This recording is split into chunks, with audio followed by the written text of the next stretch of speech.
नमस्कार, मैं प्रद्युमन जोशीला। हर हरियाणा वासी और जिसका भी हरियाणा की राजनीति में थोड़ा सा भी इंटरेस्ट है, वो एक बात बड़ी गंभीरता से सोचे, जिस पर मैं ये वीडियो बनाने जा रहा हूं। और बात यह है कि कोई भी राजनीतिक दल हो, चाहे वो सत्ता पक्ष में हो चाहे विपक्ष में हो, वो हमेशा कमजोर जनाधार वाले नेता को क्यों अपनी पार्टी की बागडोर सौंपता है। बहुत बार ये देखा गया है कि कमजोर नेताओं को पार्टी की प्रदेश में कमान सौंपी जाती है। मैं आपको बड़े तथ्य आपके सामने रखूंगा, जिससे आपको ये हकीकत समझ में आएगी कि आखिर राजनीतिक पार्टियां किस तरह की राजनीति करती हैं। कुछ एक पार्टियां तो हैं क्षेत्रीय पार्टियां, वो राष्ट्रीय अध्यक्ष तो बनाती हैं अपने परिवार का, और प्रदेश अध्यक्ष किसी ऐसे शख्स को बना देती हैं जो खुद विधायक भी नहीं बनने के हालात में होता, जिसका खुद के विधानसभा क्षेत्र तक में वजूद नहीं होता। उससे बाहर तो बड़ा टेढ़ा काम है।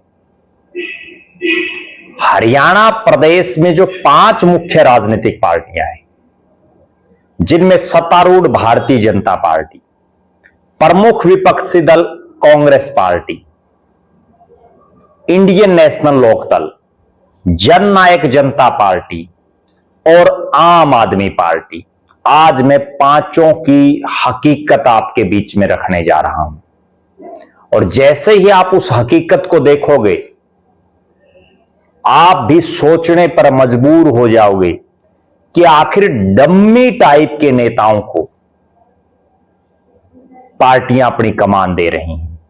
कैसे भला होगा पार्टी का, कैसे खड़ा होगा पार्टी का कैडर, जब पार्टी का कमांडर ही कमजोर हो। विस्तार से इस वीडियो में मैं आपको बताऊंगा। उससे पहले आप सभी दर्शकों से अनुरोध है कि YouTube पर हमारे चैनल को सब्सक्राइब करें, बेल आइकन घंटी का बटन अवश्य दबाएं, YouTube पर हमारे चैनल को ज्वाइन अवश्य करें, ताकि आपका हमें सहयोग मिलता रहे। वीडियो को ज्यादा से ज्यादा शेयर करें, ज्यादा से ज्यादा कमेंट करें। देश प्रदेश से जुड़ा हुआ कोई भी मुद्दा आपके दिमाग में हो, वो भी आप हम तक साझा कर सकते हैं। एक विशेष खास बात, जो भी दर्शक निष्पक्ष, निर्भीक और स्वतंत्र पत्रकारिता में विश्वास करता है, जो दर्शक चाहता है कि हमारा निर्भीक, निष्पक्ष और स्वतंत्र पत्रकारिता का यह कारवां यूं ही आगे बढ़ता रहे, वो हमें आर्थिक सहयोग जरूर करे। और उसके लिए आप हमारे मोबाइल नंबर 9416674472 9416674472 पर गूगल पे या फोन पे आप जरूर करें। एक विशेष मुहिम हमने चलाई हुई है। जो भी दर्शक हमारे वीडियो को ज्यादा से ज्यादा शेयर करेंगे, हमारे वीडियो को अपने सभी व्हाट्सएप ग्रुपों में, अपने तमाम साथियों तक, सोशल मीडिया के विभिन्न प्लेटफॉर्मों पर शेयर करेंगे, कमेंट करेंगे, उनका नाम हम अपने वीडियो में लेंगे। और उसके लिए आपको करना केवल इतना है कि वीडियो को ज्यादा से ज्यादा शेयर करके उन व्हाट्सएप ग्रुपों का स्क्रीनशॉट लेके मेरे मोबाइल नंबर 9416674472 9416674472 पर आप व्हाट्सएप कर दें। अब मैं जिस मुद्दे की तरफ हर हरियाणा वासी का और हर उस शख्स का ध्यान आकर्षित करवाना चाहता हूं, जिसका हरियाणा की राजनीति में थोड़ा सा भी दिलचस्पी है। हरियाणा में तमाम राजनीतिक पार्टियां डम्मी टाइप के नेताओं को प्रदेश में अपना कमांडर बना रही हैं, अपना कप्तान बना रही हैं। 5 पार्टियों के प्रदेश अध्यक्षों का हम सिलसिलेवार तरीके से आपको विवरण देंगे, आप भी समझ जाएंगे। सबसे पहले हम बात करते हैं भारतीय जनता पार्टी की। भारतीय जनता पार्टी के वर्तमान में प्रदेश अध्यक्ष पंडित मोहनलाल बड़ौली, मोहनलाल कौशिक के नाम से भी जाना जाता है। अपने पूरे राजनीतिक जीवन में केवल एक बार विधायक बने हैं राई से 2019 में। उसके बाद उनको 2024 में विधायक होते हुए लोकसभा की टिकट दी, सोनीपत लोकसभा से विधायक भी थे। प्रदेश में भी जो है एक विधायक के तौर पर उनका नाम था, 90 लोगों में उनकी गिनती थी। और भारतीय जनता पार्टी की मोदी के नाम पर देश और प्रदेश में वोट भी पड़ रही थी। लिहाजा जब सोनीपत लोकसभा से उनको चुनावी मैदान में उतारा गया और उनके सामने कांग्रेस ने उतारा, जिनको सोनीपत लोकसभा का कै गए का भी उससे पहले बहुत पता नहीं था, बहुत ज्यादा उनका कोई रसोक भी नहीं था पूरे लोकसभा में।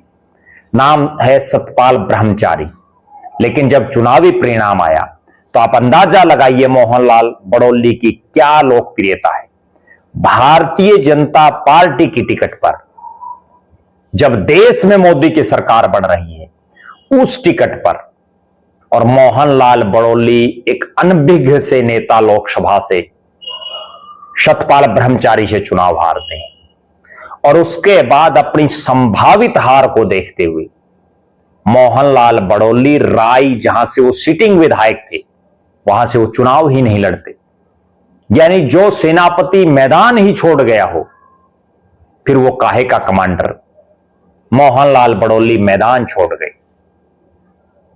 और चुनाव नहीं लड़ा।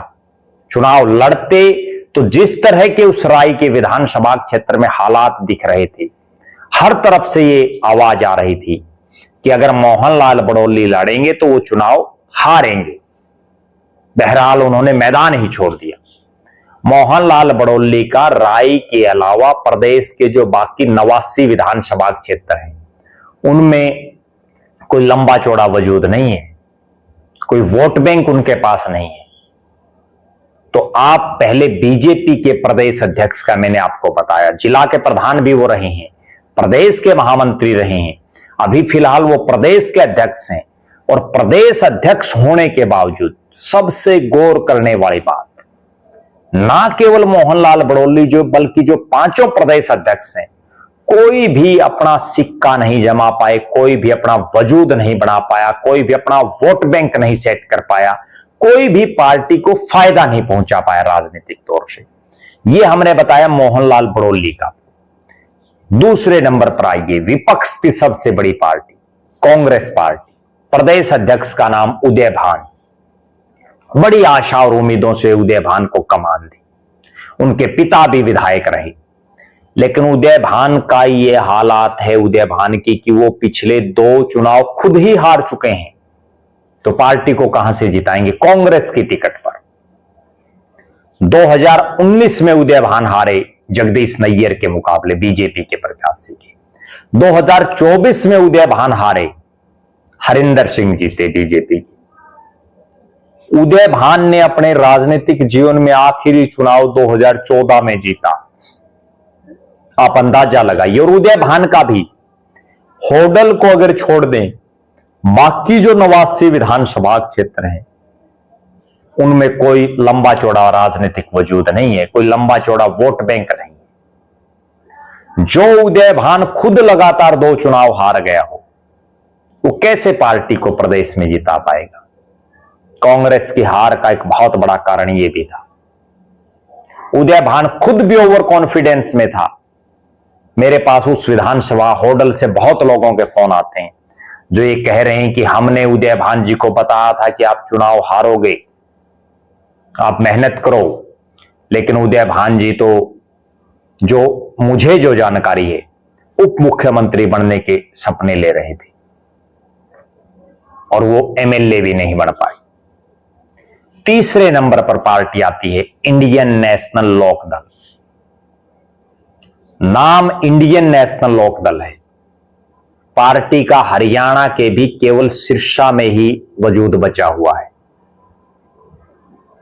राष्ट्रीय अध्यक्ष भले ही पहले चौधरी ओम प्रकाश चौटाला थे और उसके बाद उनके निधन के बाद अभय सिंह चौटाला को बना दिया गया, लेकिन इस पार्टी का प्रदेश अध्यक्ष है रामपाल माजरा। रामपाल माजरा कैथल जिले के कलायत विधानसभा क्षेत्र के माजरा गांव। बड़ा गजब रिकॉर्ड माजरा साहब ने बनाया। पहले जयप्रकाश जेपी ने उनको हराया 2014 में,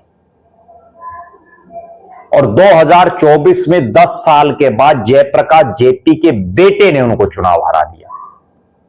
आप अंदाजा लगाइए, 2014 में रामपाल माजरा हारे हिसार के वर्तमान सांसद जयप्रकाश जेपी, जिन्होंने उस समय निर्दलीय चुनाव लड़ा, और उनका राजनीतिक कद देखिए आप रामपाल माजरा का, कितना बड़ा कद है। पहले उनको जेपी ने हराया और 10 साल बाद जेपी के बेटे विकास सहारण ने हरा दिया, और बीच की जो एक योजना बची उसमें रामपाल माजरा इनेलो को छोड़ करके बीजेपी में चले गए थे। कमल के फूल का पटका उन्होंने पहन लिया था। बड़ी आस और उम्मीद थी कि टिकट मिलेगी, लेकिन टिकट ले आई उनसे राजनीति में बहुत ज्यादा जूनियर कमलेश ढांडा। रामपाल माजरा कहीं के नहीं रहे, चुनाव नहीं लड़ा, अगर लड़ते तो हारते भी, हैट्रिक बन जाती हार की। रामपाल माजरा अपने राजनीतिक जीवन में आखिरी चुनाव 2009 में जीते, उसके बाद लगातार या तो हार रहे हैं या चुनाव नहीं लड़ रहे। और रामपाल माजरा का भी कलायत के अलावा प्रदेश के बाकी जो 89 विधानसभा क्षेत्र हैं उनमें कोई अच्छा खासा वजूद नहीं है, उनके नाम से कोई वोट नहीं है।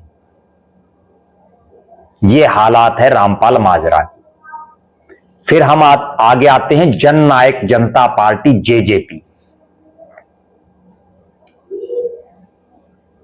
केवल और केवल सिरसा की एक डब वाली सीट पर अपनी जमानत बचा पाई, लेकिन पार्टी के राष्ट्रीय अध्यक्ष डॉक्टर अजय सिंह चौटाला और प्रदेश अध्यक्ष ब्रिज शर्मा करनाल से आते हैं, असंध से 2019 में जेजेपी की टिकट पर चुनाव लड़ा, बुरी तरह से हार गए, और 2024 में चुनाव ही नहीं लड़ा, यानी मैदान ही छोड़ दिया। ब्रिज शर्मा के हालात ये हैं कि उनके खुद के करनाल जिले में भी लोग अच्छे खासे ढंग से वाकिफ नहीं है राजनीतिक तौर पर। प्रदेश में तो उनके वजूद का भूल जाइए। ब्रिज शर्मा राजनीतिक रूप से एक डम्मी टाइप के प्रदेश अध्यक्ष हैं, कोई पकड़ नहीं है उनकी, तो कैसे जेजेपी का भला होगा। उसके बाद हम बात करते हैं आम आदमी पार्टी की। आम आदमी पार्टी के प्रदेश अध्यक्ष डॉक्टर सुशील कुमार गुप्ता अपने राजनीतिक जीवन में एमएलए का चुनाव लड़ा तो हारे, लोकसभा के सांसद बनने के लिए चुनाव लड़ा तो हारे, अरविंद केजरीवाल की मेहरबानी से 6 साल के लिए राज्यसभा में जरूर रहे। दिल्ली से उन्होंने कांग्रेस की टिकट पर एमएलए का चुनाव लड़ा, बुरी तरह से हारे। हरियाणा में कांग्रेस के अलायंस से कुरुक्षेत्र लोकसभा से चुनाव लड़ा, प्रदेश में सबसे पहली टिकट उनकी डिक्लेयर हुई। उसके बावजूद नवीन जिंदल, जिन्होंने पूरे प्रदेश में सबसे आखिर में प्रचार शुरू किया, वो तो टिकट मिलने के बाद विदेश चले गए थे, लगभग 1 महीना विदेश रहे, और नवीन जिंदल ने उनको चुनाव हरा दिया। और उसके बाद लाला जी की विधानसभा चुनाव लड़ने की हिम्मत नहीं हुई। पहले उनकी चर्चाएं हिसार शहर से लड़ने की थी, फिर उनकी चर्चाएं जींद शहर से लड़ने की आई, और जींद शहर में बाकायदा उन्होंने किराए पर मकान भी ले लिया। पूरी चर्चाएं थी।